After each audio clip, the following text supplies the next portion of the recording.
لا يستقيم إيمان عبد حتى يستقيم قلبه سيدنا رسول الله صلى الله عليه وسلم.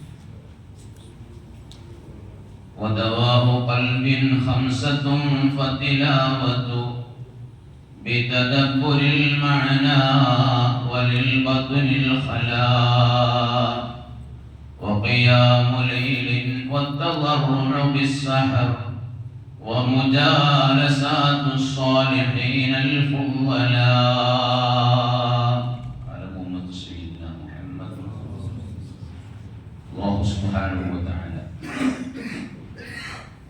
വിശുദ്ധമായ റമദാൻ ശരീഫിന്റെ 16-ാം സുദിനത്തിൽ ഇഅ്തികാഫിന്റെ നിയ്യത്ത് ചെയ്ത് അല്പസമയം നമ്മളിവിടെ ചെലവഴിക്കുന്നത് വലിയ പ്രതിഫലാർഹമായ അമലായി അല്ലാഹു നമ്മിൽ നിന്ന് കബൂലാക്കുമാറാവട്ടെ. ഒരു മനുഷ്യന്റെ സംസാരം നന്നാകണമെങ്കിൽ, അവനിൽ നിന്നുണ്ടാകുന്ന പ്രവർത്തനങ്ങൾ നന്നാകണമെങ്കിൽ, അവനിൽ നിന്ന് ഉണ്ടാകുന്ന കർമ്മങ്ങൾ സ്വീകാര്യയോഗ്യമാകണമെങ്കിൽ അവന്റെ ഹൃദയം നേരെയാവൽ, ഹൃദയം ക്ലിയറാവൽ, ഹൃദയം ശുദ്ധമാകൽ അനിവാര്യമാണെന്ന് സയ്യിദുനാ റസൂലുള്ളാഹി സ്വല്ലല്ലാഹു അലൈഹി വസല്ലം തങ്ങൾ പറഞ്ഞു, ലാ യസ്തഖീമു ഈമാനു അബ്ദിൻ ഹത്താ യസ്തഖീമ ഖൽബുഹു. ഇമാം അഹ്മദ് റഹിമഹുല്ലാഹ് ഉദ്ധരിച്ച ഹദീസാണ്. ഒരാളുടെ, ഒരു മുസ്ലിമായ മനുഷ്യന്റെ ഈമാൻ നേരെയാകണമെങ്കിൽ അവന്റെ ഹൃദയം നേരെയാകേണ്ടതുണ്ട്. എങ്ങനെയാണ് ഹൃദയം നേരെയാക്കുക? മഹാന്മാരായ അയിമ്മത്ത് ആ ഹദീസിന് നൽകിയ വിശദീകരണത്തിന്റെ ചെറിയൊരു ഭാഗം കൗനുഹു മുംതദിലൻ മിൻ മഹബ്ബത്തില്ലാഹി വമഹബ്ബത്തി ത്വഅത്തിഹി വകറാഹത്തി മഅസിയതി. അല്ലാഹുവിന്റെ മഹബ്ബത്തിന് വിധേയമായിരിക്കണം, അല്ലാഹുവിന്റെയും റസൂലിന്റെയും മഹബ്ബത്തിന് വിധേയമായിരിക്കണം ഒരു മനുഷ്യന്റെ ഹൃദയം. അതിന് അനുസരിക്കുന്നതായിരിക്കണം. അതിന്റെ പുറമെ ത്വഅത്തിന് വഴിപ്പെടുന്നതും ത്വഅത്തിന് മഹബ്ബത്ത് വെക്കുന്നതുമായിരിക്കണം. അല്ലാഹുവിനെ ഇബാദത്ത് ചെയ്യുക, അല്ലാഹു അനുസരിക്കുക. അതോടുകൂടെ കറാഹത്തി മഅസിയതി, അല്ലാഹുവിന് എതിരായുള്ള എല്ലാ കാര്യങ്ങളോടുള്ള വെറുപ്പ് ഉള്ള ഹൃദയവും ആയിരിക്കണം. അപ്പോഴേ അവന്റെ ഈമാൻ നേരെയാവുകയുള്ളൂ. ഞാൻ മുഅ്മിനാണ്, ഞാൻ ഈമാനുള്ളവനാണ്, എന്റെ ഈമാൻ ശരിയാണ് എന്ന് പറയുന്ന ആള് ഈ വക സംഗതികളൊന്നും അവരിൽ ക്ലിയർ ആകുന്നില്ലെങ്കിൽ അവന്റെ ഈമാൻ റെഡിയല്ല, ഈമാൻ ക്ലിയർ അല്ല എന്നാണ് സയ്യിദുനാ റസൂലുള്ളാഹി സ്വല്ലല്ലാഹു അലൈഹി വസല്ലം തങ്ങൾ പഠിപ്പിക്കുന്നത്. മഹാന്മാരായ അയിമ്മത്ത്, പണ്ഡിത ലോകം ഒരുപാട് കാര്യങ്ങൾ മനുഷ്യന്റെ ഹൃദയ ശുദ്ധിക്ക് വേണ്ടി, ഹൃദയം ക്ലിയർ ആകുന്നതിന് വേണ്ടി നമ്മെ ഓർമ്മപ്പെടുത്തിയിട്ടുണ്ട്.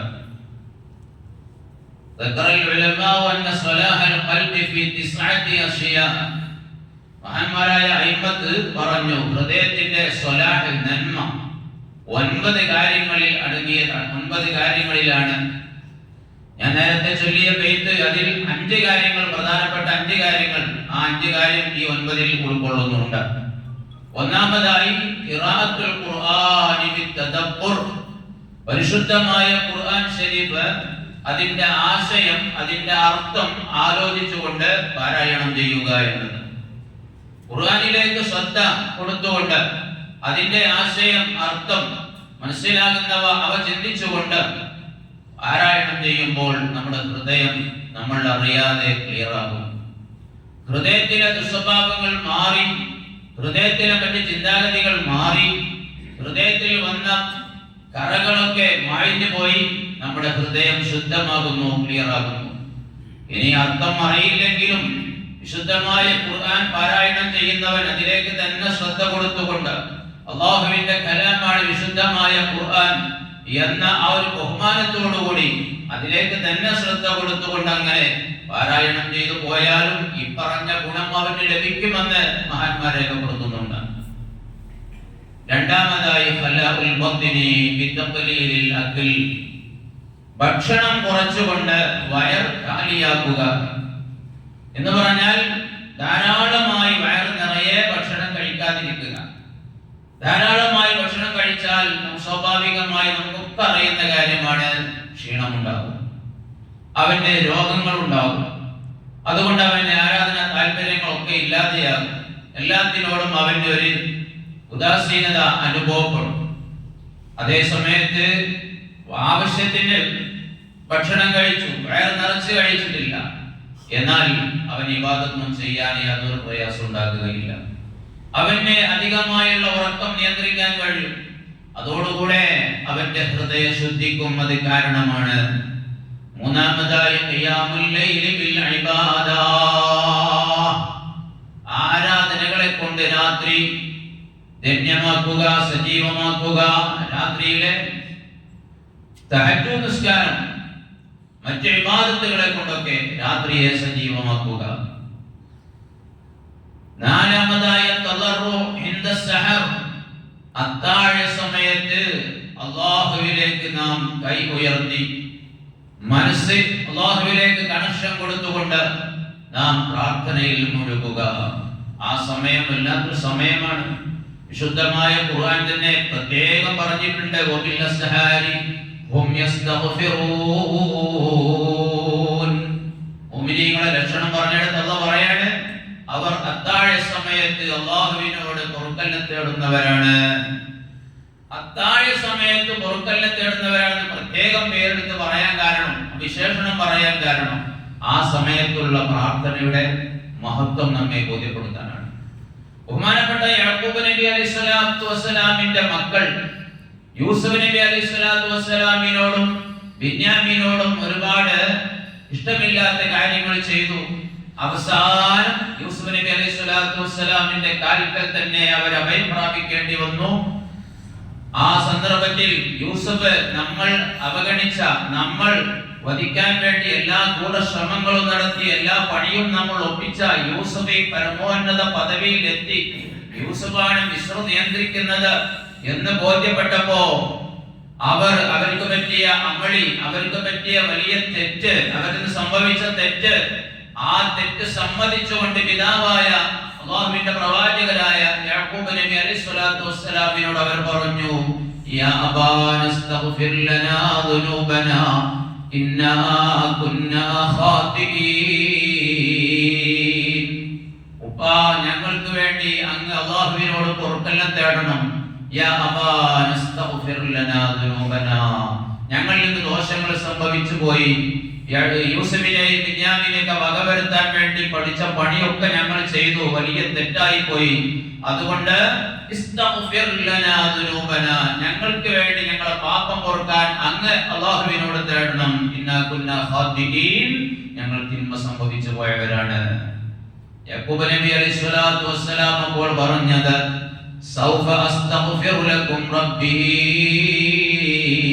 ഇന്നഹു ഹുവൽ ഗഫൂറുർ റഹീം. യാക്കൂബ് നബി പറയാണ്, സൗഫ അസ്തഗ്ഫിറു ലക്കും, ശേഷം നിങ്ങൾക്ക് വേണ്ടി ഞാൻ നിങ്ങളുടെ ദോഷം പുറത്തു കിട്ടാൻ വേണ്ടി അല്ലാഹുവിനോട് ഞാൻ ദുആ ചെയ്യാം.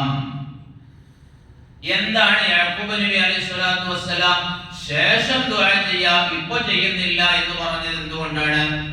അല്ലാഹുവിന്റെ പ്രവാചകനാണ്, ദുആ ചെയ്താൽ അല്ലാഹു തആല സ്വീകരിക്കും, പാപങ്ങൾ പുറത്തു കൊടുക്കും.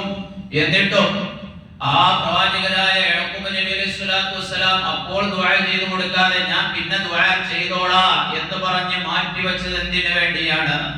മഹാന്മാരായ മുഫസ്സിരീങ്ങൾ അതിന് വിശദീകരണം നൽകുന്നു. അഖറത്തു ഇലാ വഖ്തിസ് സഹർ, യാക്കൂബ് നബി അലൈഹിസ്സലാത്തു വസ്സലാം അത്താഴ സമയത്തേക്ക് ആ പ്രാർത്ഥന മാറ്റിവെച്ചതായിരുന്നു.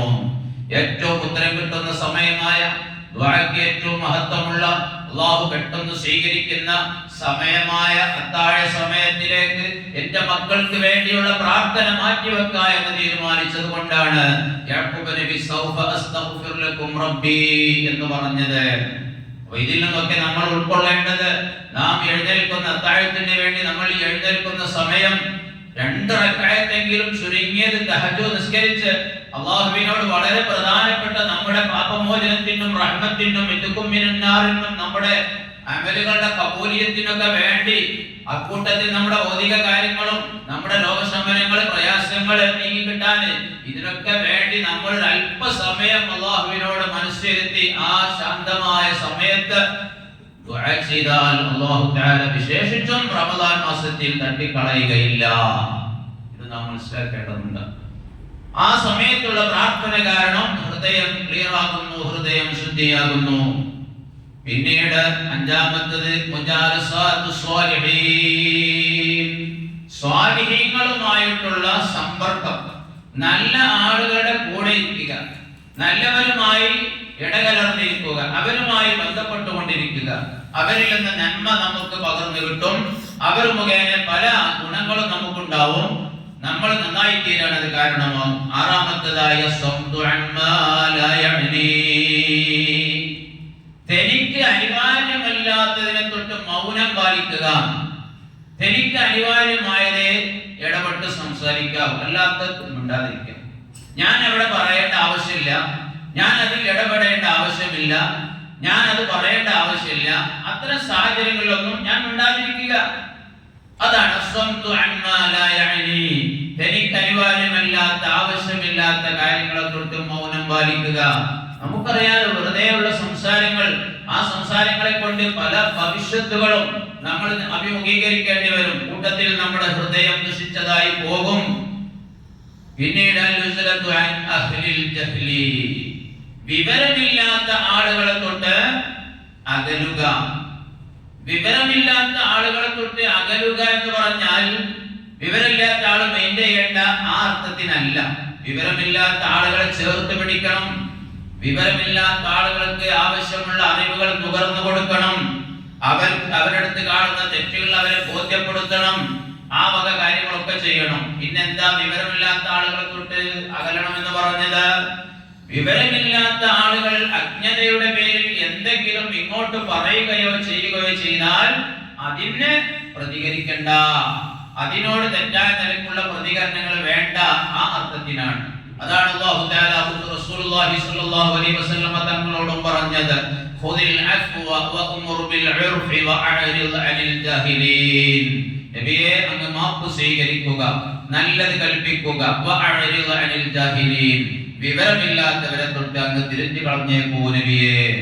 ആ നിലയ്ക്ക് വിവരമില്ലാത്ത ആളുകളുടെ അറിവില്ലായ്മയുടെ പേരിൽ അവരെന്തെങ്കിലും ചെയ്താൽ, എന്തെങ്കിലും അവരുടെ ഭാഗത്ത് നിന്ന് അനിഷ്ടകരമായ കാര്യങ്ങൾ ഉണ്ടായാൽ ആ രൂപത്തിൽ അവരോട് പ്രതികരിക്കാതെ നല്ല സമീപനം നാം അവരുടെ ഭാഗത്തേക്ക് കൈക്കൊള്ളുക എന്നതാണ്. പിന്നീട് ജനങ്ങളുടെ അഭിമാനത്തിൽ നാം കൈകടത്താതിരിക്കുക. ജനങ്ങളുടെ അഭിമാനത്തിന് നമ്മുടെ ഭാഗത്ത് നിന്ന് ക്ഷതം വരുത്തുന്ന ഒന്നും ഉണ്ടാകാതിരിക്കുക. മറ്റുള്ളവർക്ക് എല്ലാവർക്കും കുറവുകൾ ഉണ്ടാവും. ആ കൂട്ടത്തിൽ ഈ കുറവ് കണ്ടെത്തുന്ന നമുക്ക് അതിലേറെ ഉണ്ടാവും. നമ്മളിപ്പോ മറ്റുള്ളവരെ കുറവ്, ഓൻ അങ്ങനെയാണ്, അവൻ ഇങ്ങനെയാണ്, അവന്റെ അടുത്ത് അതുണ്ട് ഇതുണ്ട് എന്നൊക്കെ പറയും. ഈ പറയുന്ന നമ്മുടെ അടുത്തോ അതിലേറെ ഉണ്ട്. അതുകൊണ്ട് തന്നെ നാം ഒരാളുടെയും അഭിമാനം ഹനിക്കുന്ന രൂപത്തിലുള്ള സംസാരങ്ങളോ പ്രവർത്തനങ്ങളോ ചലനങ്ങളോ ഒന്നും നമ്മുടെ ഭാഗത്തുനിന്ന് ഉണ്ടാകരുത്.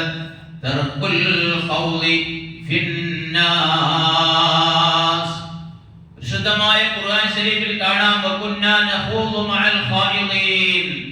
നരകാവകാശികളോട് എന്തുകൊണ്ടാണ് നിങ്ങൾ നരകത്തിൽ അകപ്പെട്ടതെന്ന് ചോദിക്കുമ്പോൾ അവർ പറയുന്ന കുറെ മറുപടികളുണ്ട്. ആ മറുപടിയുടെ കൂട്ടത്തിൽ കാണാം,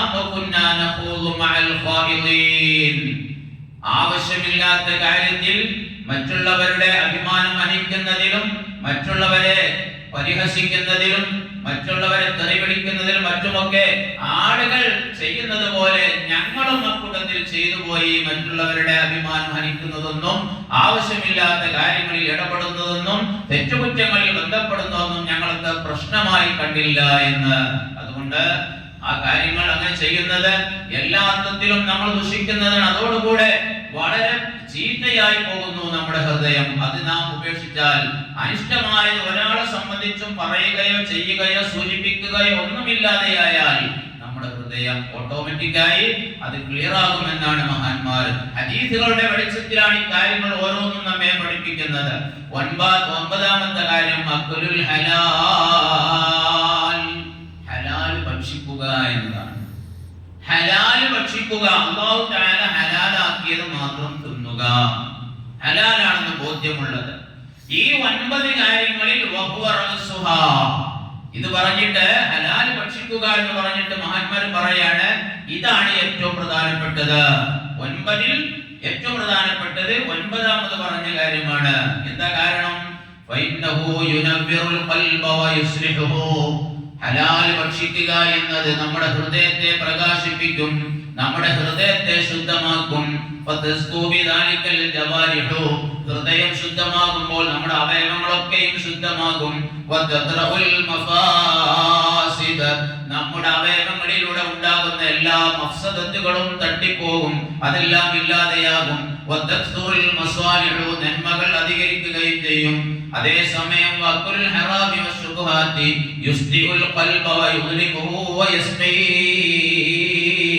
ഹറാമുകളും അതേപോലെ ശുഭത്തിൻ്റെതുമൊക്കെ ഭക്ഷിക്കുക എന്നത് നമ്മുടെ ഹൃദയത്തിന് കറ പിടിപ്പിക്കുന്നു, നമ്മുടെ ഹൃദയത്തിൽ ഇരുട്ടുണ്ടാക്കുന്നു, നമ്മുടെ ഹൃദയം മരവിച്ചതാക്കുന്നു. അതിനാൽ ഹലാലായതായിരിക്കണം നമ്മൾ നമ്മുടെ ഉള്ളിലേക്ക് പ്രവേശിപ്പിക്കുന്നത്, ഹലാലായതായിരിക്കണം. അത് അന്നപാനീയങ്ങളെല്ലാം നമ്മൾ ഇടപെടുന്നത് എല്ലാം ഹലാലായിരിക്കണം എന്നത് വിശുദ്ധമായ ഖുർആൻ വളരെ ശക്തിയായ രൂപത്തിൽ പലയിടങ്ങളിലായി പറഞ്ഞതാണ്.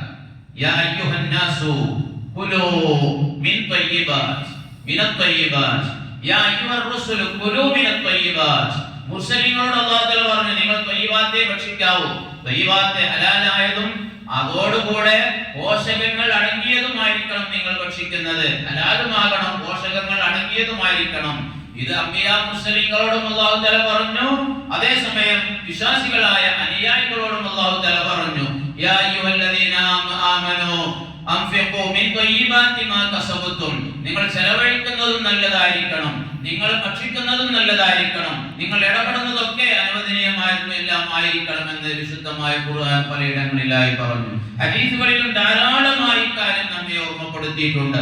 മുൻകഴിഞ്ഞു പോയ മഹത്തുക്കളൊക്കെ ഇത്തരം കാര്യങ്ങളിൽ വളരെ വളരെ കണിശത പുലർത്തിയവരായിരുന്നു. ഏറ്റവും വലിയ നേതാവല്ലേ സയ്യിദന അബൂബക്കർ സിദ്ദീഖ് റളിയല്ലാഹു അൻഹു. ബഹുമാനപ്പെട്ടവരുടെ ഒരു അടിമ ഒരു ദിവസം ബഹുമാനപ്പെട്ടവർക്ക് ഒരു അല്പം പാല് കൊണ്ടുവന്നു കൊടുത്തു. അങ്ങേ പാല് കുടിച്ചോളൂ എന്ന് പറഞ്ഞ് അബൂബക്കർ സിദ്ദീഖ് റളിയല്ലാഹു അൻഹുവിന്റെ അടിമ ഒരു ഗ്ലാസ് പാല് കൊണ്ടുവന്നു കൊടുത്തു. സിദ്ദീഖ് റളിയല്ലാഹു അൻഹു ഉടൻ തന്നെ ആ പാല് വാങ്ങിയിട്ട് അങ്ങ് കുടിക്കുകയാണ്. പാല് വാങ്ങി അങ്ങ് കുടിച്ചപ്പോ അടിമ ചോദിക്കുന്നു കുന്ത ഇദാ ജിതുക ബിശൈഇൻ തസ്അലുനി അൻഹു വലം തസ്അൽനി അൻ ഹാദൽ ലബനി. ഞാൻ എന്ത് കൊണ്ടുവന്നു തന്നാലും ഇത് എവിടെ നിന്ന് കിട്ടിയതാണെന്ന് എപ്പോഴും അങ്ങേനോട് ചോദിക്കാറുണ്ടായിരുന്നല്ലോ. ഈ പാല് ഞാൻ കൊണ്ടുവന്ന് തന്നപ്പോ എന്തേ അങ്ങ് ചോദിക്കാതെ കുടിച്ചു പോയത്? നിങ്ങൾ ഒന്നും എന്നോട് ചോദിച്ചില്ല, നിങ്ങൾ വാങ്ങി അങ്ങ് കുടിച്ചു, എന്തേ കാരണം എന്ന് ചോദിച്ചപ്പോ സിദ്ദീഖ് റളിയല്ലാഹു അൻഹു തിരിച്ചു ചോദിക്കുന്നു വമാ ഖളിയതുഹു. എന്താണ് കാര്യം? ഇത് നീ അങ്ങനെ പറയാൻ എന്താണ് കാര്യം? സുബ്ഹാനല്ലാഹ്. സിദ്ദീഖ് റളിയല്ലാഹു അൻഹുവിനോട് ആ സമയത്ത് അടിമ പറയുകയാണ് ജാഹിലിയ്യ കാലത്തുള്ള ചില മന്ത്രങ്ങളുണ്ട്. ആ മന്ത്രങ്ങൾ ഇസ്ലാം അനുവദിക്കാത്ത ചില മന്ത്രമാണ്.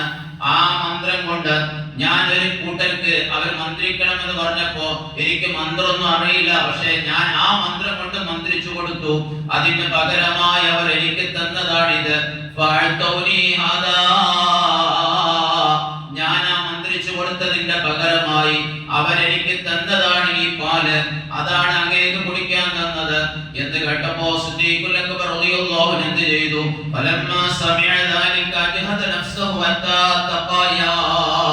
വളരെ പ്രയാസപ്പെട്ടുകൊണ്ട് സിദ്ദീഖ് റളിയല്ലാഹു അൻഹു അത് മുഴുവൻ ഛർദ്ദിപ്പിച്ച് കളയുകയാണ്.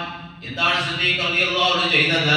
തന്റെ ചൂണ്ടുവിരലും നടുവിലെ വിരലും അണ്ണാക്കിലേക്കിട്ട് ശക്തമായ നിലക്ക് അണ്ണാക്കിലേക്ക് ഇറക്കി അതാ വീണ്ടും വീണ്ടും ഛർദ്ദിക്കുകയാണ്. ഒരുപാട് നേരം ഛർദ്ദിച്ചു. അപ്പോൾ അദ്ദേഹത്തോട് കണ്ടവരൊക്കെ ചോദിച്ചു എന്തിനാ ഇത്ര കഷ്ടപ്പെടുന്നത്, ഇത്ര ബുദ്ധിമുട്ടാക്കുന്നത് എന്തിനാണെന്ന് ചോദിച്ചപ്പോ സിദ്ദീഖ് റളിയല്ലാഹു അൻഹു പറയുകയാണ് അല്ലാഹുമ്മ ഹാദാ മഖ്ദിറതി ഫമാ ബഖിയ ഫിൽ ഉറൂഖി ഫഅൻത ഹബസ്തഹു. അല്ലാഹുവേ എന്നോട് കഴിയുമ്പോലെയൊക്കെ ഞാൻ ഈ ശുഭത്തിന്റെ എന്റെ വയറ്റിൽ നിന്ന് പുറത്തേക്കാക്കിയിട്ടുണ്ട്. ഇങ്ങനെ എന്നോട് കഴിയുകയുള്ളൂ. ഇനി ഇതിൽ ഇതിലധികം വല്ലതും എന്റെ ഉള്ളിൽ ബാക്കിയുണ്ടെങ്കിൽ അത് എനിക്ക് പുറത്തേക്ക് എടുക്കാൻ കഴിയുന്നില്ല. അത് തടഞ്ഞു വെച്ചവൻ നീയാണ്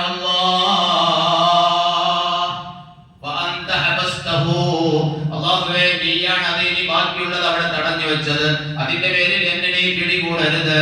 فقيل له أكل ذلك في شربا فقال والله لو لم تخرج إلا بنفسي لأخرجتها. അത് പുറത്തേക്ക് പോരാൻ വേണ്ടി എന്റെ ആത്മാവ് നഷ്ടപ്പെടുമെന്ന് ഭയപ്പെടുന്നുണ്ടെങ്കിൽ പോലും അത് പുറത്തേക്ക് എടുക്കാൻ ഞാൻ തയ്യാറാണ്. അതിന്റെ പേരിൽ എന്റെ റൂഹ് പോയാലും എനിക്ക് പേടിയില്ല, ഞാൻ പ്രശ്നമാക്കുന്നില്ല. എന്നാലും ഒരു ഹറാമ് എന്റെ വയറ്റിലേക്ക് പോയി കൂടാ. കാരണം എന്താ? നബി തങ്ങൾ പറയുന്നത് ഞാൻ കേട്ടിട്ടുണ്ട് എന്ന് പറഞ്ഞുകൊണ്ട് അല്ലാഹുവിന്റെ റസൂൽ പറഞ്ഞ ഹദീസാണ്. സിദ്ദീഖ് റളിയല്ലാഹു അൻഹു പറയുന്നത്, കുല്ലു ലഹ്മിൻ നബത മിൻ സുഹ്തിൻ ഫന്നാറു ഔലാ ബിഹി. ഹറാം ഭക്ഷിച്ചുകൊണ്ട്, ഹറാം കുടിച്ചുകൊണ്ട്, ഹറാം അകത്തേക്കാക്കിക്കൊണ്ട് പുഷ്ടിപ്പെട്ട ഏതൊരു ശരീരമുണ്ടോ ആ ശരീരം മുഴുവൻ നരകത്തിന് അവകാശപ്പെട്ടതാണ്. ഫന്നാറു ഔലാ ബിഹി. ആ ശരീരത്തിന് ഏറ്റവും അർഹതപ്പെട്ടത് നരകമാണ്. കാത്തുരക്ഷിക്കുമാറാവട്ടെ. അദ്ദേഹം ഈ കുടിച്ചത് ഹറാമാണെന്നൊരു ബോധ്യമില്ല, ഹറാമാണെന്ന് ഒരു ഉറപ്പില്ല. ശുബ്ഹത്ത് എന്ന് മാത്രം പറയാം, ഹറാമാണോ ഹലാലാണോ എന്ന് ബോധ്യമില്ല. അങ്ങനത്തെ വസ്തു എന്ന് പറയാം. എന്നിട്ടും ഈ നിലയ്ക്ക് ബഹുമാനപ്പെട്ടവർ പ്രയാസം സഹിച്ചുകൊണ്ട് മുഴുവൻ ഛർദ്ദിപ്പിച്ചത് നമുക്കൊക്കെ വലിയ പാഠം നൽകുന്നതാണ്. വ്യക്തമായ ഹറാമാണെന്ന് ബോധ്യമുള്ള പല സംഗതിയും നമ്മളൊക്കെ പെരുമാറുന്നു. നമ്മളൊക്കെ യാതൊരു കൂസലുമില്ലാതെ, ഭയപ്പാടുമില്ലാതെ അതിലൊക്കെ ഇടപെടുന്നു, ഭക്ഷിക്കുന്നു, കുടിക്കുന്നു, എടുക്കുന്നു, കൊടുക്കുന്നു. ആ പല നിലക്കും നാം അതുമായി ബന്ധപ്പെടുകയാണ്. അല്ലാഹു തആല എങ്ങനെയാണ് നമ്മുടെ അമൽ കബൂലാക്കുക, എങ്ങനെയാണ് നമ്മുടെ പ്രാർത്ഥന അല്ലാഹു സ്വീകരിക്കുക, എങ്ങനെയാണ് നമ്മുടെ ഹൃദയം ശുദ്ധിയാകുക? ഒരൊറ്റ ഹദീസും കൂടി പറഞ്ഞ് ഞാൻ അവസാനിപ്പിക്കാം. അബൂ ഹുറൈറ റളിയല്ലാഹു അൻഹു റിപ്പോർട്ട് ചെയ്യുന്ന ഹദീസ്, അന്ന റസൂലുള്ളാഹി സ്വല്ലല്ലാഹു അലൈഹി വസല്ലം ഖാല, അല്ലാഹുവിന്റെ ഹബീബ് പറഞ്ഞു, കുൻ വരിഅൻ തകുൻ അഅബദൻ നാസ്. നീ സൂക്ഷ്മത പുലർത്തുന്നവനാവണം, എന്നാൽ നീ ജനങ്ങളെ കൂട്ടത്തിലെ ഏറ്റവും വലിയ ഇബാദത്തുകാരനാകും. സൂക്ഷ്മത. ആ സൂക്ഷ്മതയുടെ പേരിലാണ് സിദ്ദീഖ് റളിയല്ലാഹു അൻഹു ചെയ്തത്. ഉമർ റളിയല്ലാഹു ചെയ്ത വേറുണ്ട്, ഉസ്മാൻ ഇബ്നു അഫ്ഫാൻ റളിയല്ലാഹു അൻഹുവിന്റേതുണ്ട്, അലി റളിയല്ലാഹു അൻഹുവിന്റേതുണ്ട്. എല്ലാ സ്വഹാബത്തിന്റെയും ഇതിന് സമാനമായ ചരിത്രങ്ങൾ നമ്മുടെ മുമ്പിലുണ്ട്. അയിമത്തിന്റേതും മുഴുവനുണ്ട്. ഈ നിലയ്ക്ക് അവർക്ക് കാണിച്ചു തന്ന സൂക്ഷ്മതയുടെ ചെറിയ ഭാഗമെങ്കിലും ഒക്കെ ഉണ്ടാക്കാൻ വേണ്ടി നമ്മൾ ശ്രമിക്കേണ്ടതുണ്ട്. റസൂലുള്ളാഹി പറയാണ്, എന്നാൽ തകുൻ അഅബദൻ നാസ്. നീ സൂക്ഷ്മത പാലിക്കുന്നവനായാൽ നീ ജനങ്ങളുടെ കൂട്ടത്തിലെ വലിയ ഇബാദത്ത് ചെയ്യുന്നവനാകാൻ നിനക്ക് സാധ്യമാകും. വകുൻ ഖനിഅൻ തകുൻ അഷ്കറൻ നാസ്. നീ ഉള്ളതിൽ പൊരുത്തപ്പെടുന്നവനായിരിക്കണം, എന്നാൽ നീ ഏറ്റവും വലിയ നന്ദിയുള്ളവനായി തീരും. ഉള്ളതിൽ, അല്ലാഹു തന്നതിൽ മനസ്സംതൃപ്തി ഉള്ളവനാവണം. നീ മാനസികമായി അതുമായിട്ട് പൊരുത്തപ്പെടാൻ കഴിയുന്നവനാവണം. എനിക്ക് പോരാ, എനിക്ക് കിട്ടിയത് പോരാ, സൗകര്യം പോരാ, എനിക്ക് അല്ലാഹുവിന്റെ ഭാഗത്തു നിന്നുള്ള പുരോഗതി കിട്ടുന്നില്ല, എനിക്ക് അല്ലാഹു വർദ്ധനവ് തരുന്നില്ല എന്നുള്ള ചിന്താഗതിയേ പാടില്ല. മറിച്ച് അൽഹംദുലില്ലാഹ്, ഉള്ളത് വലിയ ഖൈറാണ്, റാഹത്താണ്. ഉള്ള ജോലി അൽഹംദുലില്ലാഹ് റാഹത്താണ്. ഉള്ള വരുമാനം അത് അൽഹംദുലില്ലാഹ് റാഹത്താണ്. സന്തുഷ്ടമായി കുടുംബം പുലർത്താൻ എനിക്ക് കഴിയുന്നുണ്ട്, അൽഹംദുലില്ലാഹ്. ആ സംതൃപ്തി ഉണ്ടായാൽ അറിയാത്ത വഴികൾ അല്ലാഹു നമുക്ക് എളുപ്പമാക്കി തരും. മാത്രമല്ല, തകുൻ അഷ്കറൻ നാസ്. നീ ജനങ്ങളുടെ കൂട്ടത്തിലെ വലിയ നന്ദിയുള്ളവനായി തീരും. വഅഹിബ്ബ ലിന്നാസി മാ തുഹിബ്ബു ലിനഫ്സിക തകുൻ മുഅ്മിനാ. നിനക്ക് വേണ്ടി നീ എന്തെല്ലാം ഗുണങ്ങളും സൗകര്യങ്ങളും നേട്ടങ്ങളും നീ ആഗ്രഹിക്കുന്നുണ്ടോ അതൊക്കെ മറ്റുള്ള മുഅ്മിനീങ്ങൾക്ക് ഉണ്ടാവണമെന്ന്, മറ്റുള്ള കൂട്ടുകാർക്കൊക്കെ ഉണ്ടാവണമെന്ന് നീ ആഗ്രഹിക്കണം. എന്നാൽ തകുൻ മുഅ്മിനാ, നീ ഒരു മുഅ്മിനായി തീരും. നാം ഒരു ശരിയായ മുഅ്മിനാണെങ്കിൽ എനിക്ക് ഖൈറൊക്കെ വരണം എന്ന് ഞാൻ ആഗ്രഹിച്ചാൽ പോരാ. മറിച്ച് എന്നെ പോലുള്ള മറ്റ് മുഅ്മിനീങ്ങൾക്കൊക്കെ, മുസ്ലിമീങ്ങൾക്കൊക്കെ ഇതുപോലുള്ള ഖൈറ്, എല്ലാ ഖൈറും എല്ലാവർക്കും വേണം എന്ന് നമ്മൾ ആഗ്രഹിക്കണം. നമ്മൾ ദുആയിൽ അങ്ങനെ തന്നെയല്ലേ, അല്ലാഹുമ്മ ഗ്ഫിർ ലിൽ മുഅ്മിനീന വൽ മുഅ്മിനാത്ത് വൽ മുസ്ലിമീന വൽ മുസ്ലിമാത്ത്. പടച്ചോനെ, എല്ലാ മുഅ്മിനീങ്ങൾക്കും, എല്ലാ മുഅ്മിനാത്തുകൾക്കും, എല്ലാ വിശ്വാസികൾക്കും അയൽവാസികൾക്കും നീ പുറത്തു കൊടുക്കണേ അല്ലാഹ്. ആ മഗ്ഫിറത്ത് ചോദിക്കുമ്പോൾ തന്നെ മറ്റു കാര്യങ്ങളൊക്കെ നമ്മൾ ചോദിക്കേണ്ടതുണ്ട്. ആപത്ത് പഠിച്ചവനെ എന്നെ തൊട്ട് തടയണേ, കുടുംബത്തിനെ തൊട്ട് തടയണേ, മുസ്ലിമീങ്ങളെ തൊട്ടൊക്കെ നീ തടയണേ. ഇങ്ങനെ എല്ലാ കാര്യവും അതേപോലെയാണ് നാം ദുആ ചെയ്യേണ്ടത്. എന്നാൽ തകുൻ മുഅ്മിന, അപ്പോൾ നീ ഒരു മുഅ്മിനായി മാറും. വഅസിൻ മുജാവറത മൻ ജാവറക തകുൻ മുസ്ലിമാ, നിന്റെ അയൽവാസിയോട് നീ നല്ല നിലയിൽ പെരുമാറിയാൽ നീ ഒരു മുസ്ലിമായി തീരും. അയൽവാസിയും അങ്ങോട്ടും ഇങ്ങോട്ടും ഒക്കെ എന്തെങ്കിലുമൊക്കെ സംസാരങ്ങളോ അതല്ലെങ്കിൽ എന്തെങ്കിലും കാര്യങ്ങൾ ചെറിയ ചെറിയ കാര്യങ്ങളൊക്കെ ഉണ്ടാകും. അതൊന്നും എന്താക്കരുത്, മെയിൻറ്റെയിൻ ചെയ്യരുത്, വിഷയമാക്കി എടുക്കരുത്. അതൊന്നും അത് സ്വാഭാവികമാണ്. അങ്ങോട്ടും ഇങ്ങോട്ടും ഒക്കെ ചില കുട്ടികൾ കയറിട്ടോ അല്ലെങ്കിൽ കുട്ടികൾ ഇങ്ങോട്ട് ഇറങ്ങിട്ടോ അല്ലെങ്കിൽ ഇവിടുത്തെ ആട് അങ്ങോട്ട് കയറിട്ടോ കോഴി ഇങ്ങോട്ട് ഇറങ്ങിട്ടോ ഇങ്ങനെ ഒരു അല്ലെങ്കിൽ വെള്ളം അങ്ങോട്ട് ഒഴിച്ചിട്ടോ അല്ലെങ്കിൽ ഇവിടുത്തെ വെള്ളം അങ്ങോട്ട് ഒഴുകി പോയിട്ടോ അങ്ങനെ എന്തെങ്കിലുമൊക്കെ വിഷയങ്ങൾ ഉണ്ടാവും. അതൊക്കെ പെട്ടെന്ന് പരിഹരിക്കുക. അത് പിന്നീട് അതുപോലത്തെ സംഭവിക്കാതിരിക്കാൻ വേണ്ടി ആക്ഷേപകരമായ രൂപത്തിൽ സംഭവിക്കാതിരിക്കാൻ വേണ്ടി ശ്രദ്ധിക്കുക. ഉള്ളതിലൊക്കെ വിട്ടുവീഴ്ച ചെയ്യുക എന്നതല്ലാതെ അത് പർവ്വതീകരിച്ച് വലിയ സംഭവമാക്കി വലിയ പ്രശ്നമാക്കി കൊണ്ടു നടക്കാൻ ഒരിക്കലും പാടില്ല. ആ നിലക്ക് ആയാൽ നമ്മൾ മുസ്ലിം അല്ല, നമ്മുടെ മുസ്ലിം എന്ന പേരിന് വിഘാതം സംഭവിക്കുമെന്നാണ് സയ്യിദുനാ റസൂലുള്ളാഹി സ്വല്ലല്ലാഹു അലൈഹി വസല്ലം നമ്മെ പഠിപ്പിക്കുന്നത്. നിന്റെ അയൽവാസിയുമായുള്ള നല്ല സഹവാസം നിനക്കുണ്ടായാൽ തകുൻ മുസ്ലിമാ, എന്നാൽ നീ ഒരു മുസ്ലിമായി തീരും. വഅഖിൽ ളിഹ്ക ഫഇന്ന കസ്റത്തൽ ളിഹ്കി തുമീതുൽ ഖൽബ, നീ ചിരിയെ കുറക്കണം. തീരെ ചിരിക്കണ്ട എന്നല്ല, കുറച്ച് ചിരിക്കണം. ചിരി കൂടുതലാക്കരുത്. കാരണം ഫഇന്ന കസ്റത്തൽ ളിഹ്കി തുമീതുൽ ഖൽബ, ചിരിയെ വർദ്ധിപ്പിക്കൽ, ചിരിക്കൽ വർദ്ധിപ്പിക്കൽ തുമീതുൽ ഖൽബ, ഹൃദയത്തെ അത് കൊന്നുകളയും, ഹൃദയത്തെ നിർജീവമാക്കും. തുമീതുൽ ഖൽബ, നിന്റെ ഹൃദയത്തെ നിർജീവമാക്കും. വളരെ പ്രധാനപ്പെട്ട പോയിന്റാണ് അല്ലാഹുവിന്റെ റസൂൽ പറഞ്ഞത്. നമുക്ക് ഏറ്റവും കൂടുതൽ കരയാണ് വൽയബ്കൂ കസീറൻ വൽയദ്ഹകൂ ഖലീലൻ വൽയബ്കൂ കസീറാ. വിശുദ്ധമായ ഖുർആൻ ശരീഫ് നമ്മൾ ഓർമ്മപ്പെടുത്തി അങ്ങനെയാണ്. നമുക്ക് ഒരുപാട് ചിന്തിക്കാനുണ്ട്, നമ്മുടെ ഭാവിയെ കുറിച്ച് ഒരുപാട് ആലോചിക്കാനുണ്ട്, വരാനിരിക്കുന്ന സംഗതികളെ കുറിച്ച് ഒരുപാട് നമ്മൾ ബേജാറാവേണ്ടതുണ്ട്. അതിനൊക്കെ ആലോചിച്ചുകൊണ്ട് നമ്മൾ ഇങ്ങനെ കണ്ണീരൊലിപ്പിക്കണം. അല്ലാതെ പൊട്ടിക്കരയണം എന്നല്ല പറഞ്ഞത്. നമ്മൾ കണ്ണീരൊലിപ്പിച്ചുകൊണ്ട് നമ്മൾ അല്ലാഹുവിലേക്ക് ചിന്തിച്ചാൽ, അല്ലാഹുവിന്റെ വരാനിരിക്കുന്ന ഓരോ കാര്യങ്ങളെ കുറിച്ച് ആലോചിച്ചാൽ, അല്ലാഹുവിന്റെ അജായിബിലും ആയാത്തിലും നമ്മൾ ആലോചിച്ചാൽ നമുക്ക് അതിന് വലിയ പ്രതിഫലമുണ്ട് എന്ന് മാത്രമല്ല, അതിലൂടെ ഹൃദയങ്ങൾ ഇങ്ങനെ നമ്മൾ അറിയാതെ ശുദ്ധിയായി കൊണ്ടിരിക്കും. വൽയദ്ഹകൂ ഖലീലാ, അവർ കുറച്ച് മാത്രം ചിരിക്കട്ടെ. വൽയബ്കൂ കസീറാ, കൂടുതലായി കരയുകയും ചെയ്യട്ടെ എന്ന് വിശുദ്ധമായ ഖുർആനിന്റെ ആഹ്വാനമുള്ളത്. അതുകൊണ്ട് പ്രിയമുള്ളവരെ, നമ്മുടെ ഹൃദയം ശുദ്ധിയാക്കുക എന്നതാണ് ഏറ്റവും മർമ്മപ്രധാനമായത്. ഇന്നല്ലാഹ ലാ യൻദുറു ഇലാ അജ്സാമികും വലാ ഇലാ സുവരികും വലാകിൻ യൻദുറു ഇലാ ഖുലൂബികും. നമ്മുടെ ശരീര ഭംഗിയിലേക്കോ നമ്മുടെ ആകാരത്തിലേക്കോ അതല്ലെങ്കിൽ നമ്മുടെ ഈ മോഡിഫൈ ചെയ്ത നമ്മുടെ വേഷവിധാനങ്ങളിലേക്കോ ഒന്നുമല്ല അല്ലാഹുവിന്റെ നോട്ടം, മറിച്ച് അല്ലാഹു പരിഗണിക്കുന്നത് നമ്മുടെ ഹൃദയമാണ്. എന്ന് പറയുമ്പോൾ നല്ല വസ്ത്രം ധരിക്കണ്ട എന്നല്ല, നല്ല ഭംഗിയുള്ള വസ്ത്രം ധരിക്കണം, നല്ല വേഷവിധാനം സ്വീകരിക്കണം. അതൊക്കെ ഈമാനിന്റെ ഭാഗമാണ്. ജനങ്ങളുമായി ഇടപെടുന്നവരെ സ്വീകരിക്കേണ്ട മര്യാദയുടെ കൂട്ടത്തിൽ ഇത് പറയുന്നുണ്ട്.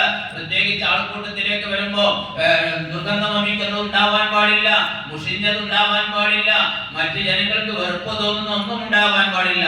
നല്ല വസ്ത്രം ധരിക്കണം. ഖുദൂ സീനതകും ഇൻദ കുല്ലി മസ്ജിദ്, എല്ലാ നിസ്കാര സ്ഥലത്തും എല്ലാ പള്ളിയിലും എല്ലാ നിസ്കാര വേളയിലും നിങ്ങൾ നിങ്ങളുടെ ഭംഗി സ്വീകരിച്ചവരായിരിക്കണം, ഭംഗിയുള്ള വസ്ത്രം ധരിച്ചവരായിരിക്കണം എന്ന് സയ്യിദുനാ റസൂലുള്ളാഹി. ചില പുരുഷന്മാരുടെ വിരുന്നുമ്പോ മാത്രമേ നല്ല വസ്ത്രങ്ങൾ ധരിക്കുള്ളൂ. പള്ളിക്ക് പോകുമ്പോ അല്ലെങ്കിൽ നല്ല സദസ്സിലേക്ക് വരുമ്പോ കണ്ണൂട്ടാൻ പോകുന്നമാർക്ക് അതല്ലെങ്കിൽ ഊർജ്ജക്ക് പോകുന്നമാർക്കുള്ള രൂപത്തിലാണ് ചില ആളുകൾ ശരിക്കും മുമ്പ് കണ്ടാൽ ചില ആൾക്കാരൊക്കെ അങ്ങനെ. എന്നാൽ അതല്ല പറഞ്ഞത്. അല്ലാഹു പറഞ്ഞത് ഖുദൂ സീനതകും ഇൻദ കുല്ലി മസ്ജിദ്, എല്ലാ പള്ളിയിലേക്ക് വരുമ്പോഴും നിങ്ങൾ നല്ല ഡ്രസ്സ് ധരിക്കണം, നല്ല വേഷവിധാനം സ്വീകരിക്കണം, ജനങ്ങൾക്കൊക്കെ തൃപ്തിയാകുന്ന രൂപത്തില് ജനങ്ങൾക്ക് ഇഷ്ടപ്പെടുന്ന രൂപത്തിലായിരിക്കണം. വെറുപ്പുളവാക്കുന്ന രൂപം നിങ്ങളിൽ ഉണ്ടാവാൻ പാടില്ല. അപ്പൊ ഞാൻ പറഞ്ഞത് ഭംഗി ഉണ്ടായിരിക്കുക എന്നത് ഈ പറഞ്ഞതിന് വിരുദ്ധമല്ല, മറിച്ച് ആ പുറം ഭംഗി പോലെ അകവും കൂടി അതിനേക്കാൾ ഭംഗിയുള്ളതാകാൻ വേണ്ടി നമ്മൾ ശ്രമിക്കേണ്ടതുണ്ട്. അതിനേക്കാണ് അല്ലാഹുവിന്റെ നോട്ടം. വലാകിൻ യൻദുറു ഇലാ ഖുലൂബിക്കും, നമ്മുടെ ഹൃദയത്തിന്റെ ശുദ്ധി എത്രയുണ്ട്, ഹൃദയത്തിൽ എത്ര ഈമാനുണ്ട്, ഹൃദയത്തിൽ സൽസ്വഭാവം എത്ര കുടികൊള്ളുന്നുണ്ട് എന്നതാണ് അല്ലാഹുവിന്റെ നോട്ടം. ആ രൂപത്തിൽ അല്ലാഹു തആല നമ്മുടെ ഉള്ളും പുറവും എല്ലാം അല്ലാഹു തആല ക്ലിയർ ആക്കി തരുമാറാവട്ടെ. റഹ്മാൻ റഹീമായ റബ്ബേ, നല്ലത് മാത്രം ജീവിതത്തിൽ സ്വീകരിക്കാൻ ഞങ്ങൾക്ക് നീ തൗഫീഖ് പ്രദാനം ചെയ്യണേ അല്ലാഹ്. അല്ലാഹുവേ, ഞങ്ങൾ ചെയ്യുന്ന അമലൊക്കെ നീ കബൂലാക്കണേ അല്ലാഹ്. പടച്ചോനെ, ഞങ്ങളെ എല്ലാ ഇബാദത്തും നീ സ്വീകരിക്കണേ അല്ലാഹ്. വിശുദ്ധമായ റമദാൻ ശരീഫിലെ നോമ്പ് അനുഷ്ഠിച്ചത്, തറാവീഹ് നിസ്കരിച്ചത്, ഇഅ്തികാഫ്, ഖുർആൻ പാരായണം, പ്രാർത്ഥനകളും മറ്റു പുണ്യകർമ്മങ്ങളൊക്കെ അല്ലാഹ് ഞങ്ങളിൽ നിന്ന് നീ കബൂലാക്കണേ അല്ലാഹ്, നീ സ്വീകരിക്കണേ അല്ലാഹ്. ഞങ്ങൾ വിവരമില്ലായ്മ കൊണ്ട് സംഭവിച്ചു പോകുന്ന പാകപ്പിഴകൾ കാരണം അല്ലാഹ് ഞങ്ങളെ ഒരു അമലും നീ തള്ളിക്കളയല്ല അല്ലാഹ്. ഞങ്ങളുടെ അമലിന്റെ വിഘാതമാകുന്ന രൂപത്തിലുള്ള പ്രയാസങ്ങളോ രോഗങ്ങളോ ബുദ്ധിമുട്ടുകളോ ഞങ്ങൾക്ക് ആർക്കും നീ തരില്ല അല്ലാഹ്. അല്ലാഹുവേ, വിശുദ്ധമായ റമദാനിൽ നീ നരകമോചിതരും പാപമുക്തരുമാക്കുന്നവരുടെ കൂട്ടത്തിൽ ഞങ്ങളെയും ഞങ്ങളുമായി ബന്ധപ്പെട്ട എല്ലാവരെയും നീ ഉൾപ്പെടുത്തി തരണേ അല്ലാഹ്. റബ്ബനാ തഖബ്ബൽ മിന്നാ ഇന്നക അൻതസ് സമീഉൽ അലീം വതുബ് അലൈനാ ഇന്നക അൻതത് തവ്വാബുർ റഹീം ബിറഹ്മതിക യാ അർഹമർ റഹീമീൻ ബിഹഖി സ്വല്ലല്ലാഹു അലാ മുഹമ്മദ് സ്വല്ലല്ലാഹു അലൈഹി വസല്ലം സ്വല്ലല്ലാഹു അലാ محمد صلى الله عليه وسلم. اللهم صل على محمد يا رب صل عليه وسلم.